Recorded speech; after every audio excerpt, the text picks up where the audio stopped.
ಇದು KSI ಅವರ failure ಕಾಣಿಸ್ತಿರೋದು sir. ಸಂಪೂರ್ಣವಾಗಿ ನೋಡಿ, ಒಂದು ಮಾತು ಹೇಳ್ತೀನಿ, ನೀವು ಬಹುಶಃ ಸರ್ ಬೆಳಗ್ಗೆಯಿಂದ ಮಾಧ್ಯಮದವರು ಈ ರಾಜ್ಯದ ಉಪಮುಖ್ಯಮಂತ್ರಿಗಳು ಏನು ಹೋಗಿ ಪ್ಲೇಯರ್ಸ್ಗೆ ಏನು ಅಭಿನಂದನೆ ಸಲ್ಲಿಸಿದ್ದು, ಹೂವು ಕೊಟ್ಟಿದ್ದು, ಹಾರ ತೊರೆ ಕೊಟ್ಟಿದ್ದು, ಫೋಟೋಗಳು ಬಿಡುಗಡೆ ಮಾಡಿದ್ದು, ರೀಲ್ಸ್ಗಳು ಮಾಡಿದ್ದು.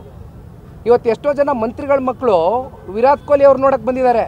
ತುಂಬ ಜನ ಮಂತ್ರಿಗಳ ಮಕ್ಕಳು, ನಾ ಹೆಸರು ಹೇಳಕ್ಕೆ ಹೋಗೋದಿಲ್ಲ, ಅವರೆಲ್ಲ ಸೇಫ್ ಆಗಿದ್ದಾರಲ್ಲ, ಅವ್ರಿಗೆಲ್ಲ ಏನು ತೊಂದರೆ ಇಲ್ವಲ್ಲ? ಸತ್ತವ್ರು ಯಾರು? ಮೃತಪಟ್ಟವ್ರು ಯಾರು? ಬಡವ್ರ ಮಕ್ಕಳು ತಾನೆ ಮೃತಪಟ್ಟವರು, ಅವ್ರಿಗೆ ರಕ್ಷಣೆ ಬೇಡವಾ? ಮಂತ್ರಿಗಳ ಮಕ್ಕಳು ವಿರಾಟ್ ಕೊಹ್ಲಿ ಅವ್ರನ್ನೂ ನೋಡ್ಬೋದು, ಸಚಿನ್ ತೆಂಡೂಲ್ಕರ್ನು ನೋಡ್ಬೋದು, ಯಾರನ್ನ ಬೇಕಾದ್ರೆ ನೋಡ್ಬೋದು. ಇವ್ರ ಕತೆ ಏನು? ಇವತ್ತು ಒಬ್ಬ ಈ ರಾಜ್ಯದ ಸಾಮಾನ್ಯ ನಾಗರಿಕನಾಗಿ ನಾನು ಆಗ್ರಹಿಸ್ತಕ್ಕಂಥದ್ದು, ನೇರವಾಗಿ ಇದರ ಹೊಣೆಗಾರಿಕೆಯನ್ನು ಗೃಹ ಸಚಿವರು ಹೊರಬೇಕಾಗ್ತದೆ.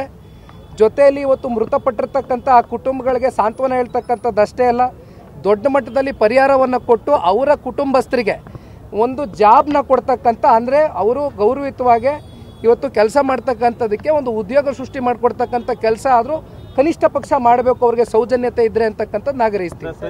ತನಿಖೆ ಯಾವ ತರ ಆಗಬೇಕಾದ್ರೆ ಈ ಘಟನೆ ದೊಡ್ಡ ಘಟನೆ, ಇದು 10-12 ಜನ ಸಾವನ್ನಪ್ಪಿದ್ದಾರೆ.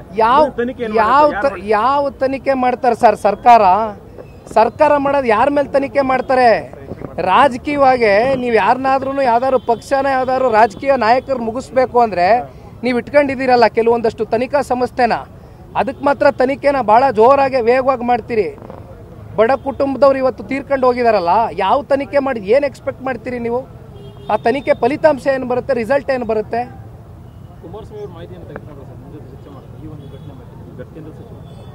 ಕುಮಾರಣ್ಣವರು ದೆಹಲಿಯಲ್ಲಿದ್ದಾರೆ, ಮಾತನಾಡಿದರು ದೂರವಾಣಿ ಮೂಲಕ. ಬಹುಶಃ ನಾಳೆ ಬರ್ತಾ ಇದ್ದಾರೆ. ಏನು ಮೃತ ಕುಟುಂಬಗಳ ಮನೆಗೆ ಒಂದು ರೌಂಡು ಕುಮಾರಣ್ಣ ಅವರು ಕೂಡ ಬರ್ತೇನೆ ಅಂತಕ್ಕಂಥದ್ದು ಹೇಳಿದ್ದಾರೆ. ನಾಳೆ ದಿನ ಬರ್ತಾ ಇದ್ದಾರೆ ಬೆಂಗಳೂರಿಗೆ. ಮೃತಪಟ್ಟವರ ಹೆಸರು ಏನಾದರೂ, ವಯಸ್ಸು ಏನಾದರೂ ಇಲ್ಲಿವರೆಗೂ ಇಲ್ಲ ಸರ್. ಏನಾಗಿದೆ, 3 ಜನ ಮೃತಪಟ್ಟಿರ್ತಕ್ಕಂಥ ಕುಟುಂಬಸ್ಥರು ಮಾತ್ರ ಇಲ್ಲಿವರೆಗೂ ಪತ್ತೆ ಹಚ್ಚಿದ್ದಾರೆ. ಆದರೆ ಇನ್ನು 3 ಜನ ಮೃತಪಟ್ಟಿರ್ತಕ್ಕಂಥ ಪೋಷಕರು ಇಲ್ಲಿವರೆಗೂ ಯಾರಿಗೂ ಗೊತ್ತೇ ಆಗಿಲ್ಲ. This is very unfortunate.